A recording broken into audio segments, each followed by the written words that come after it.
On to a developing story today in Sunrise. A pedestrian killed after a driver lost control and hit a light pole.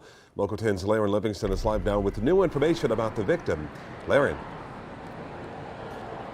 Just a few minutes ago, I took a phone call from Sunrise PD, and they tell me, sadly, this was a 68-year-old man and a 58-year-old woman, husband and wife. They were walking north here on the sidewalk here off the University, likely didn't even see the car that came up from behind them, left the roadway, ultimately hitting a pole and hitting them, killing that woman here this morning.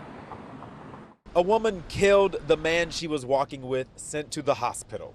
How it all started, Sunrise police detectives worked for hours to answer that question.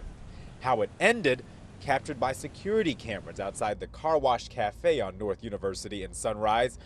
A silver Toyota Corolla comes to a stop in camera view.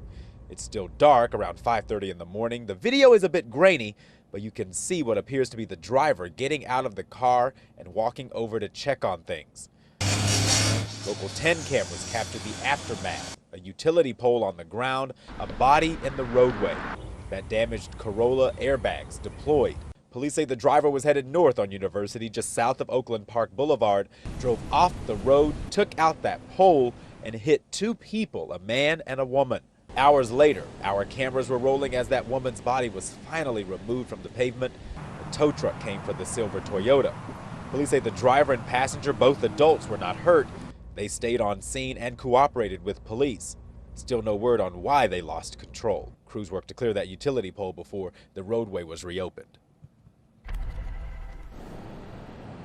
And again, this crash happened shortly before 6 o'clock this morning. The road wasn't reopened until around 2:15, 2:30 this afternoon. We do know that the driver, a 26-year-old woman, she did consent to a blood draw, so no word on whether or not she was impaired. That's all under investigation or what led up to this crash. But we hear that man, 68 years old, who was sent to the hospital.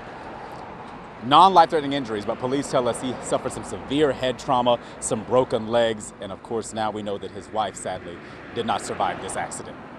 We're in Sunrise. Laren Livingston, Local 10 News. So unfortunate. Thank you, Laren.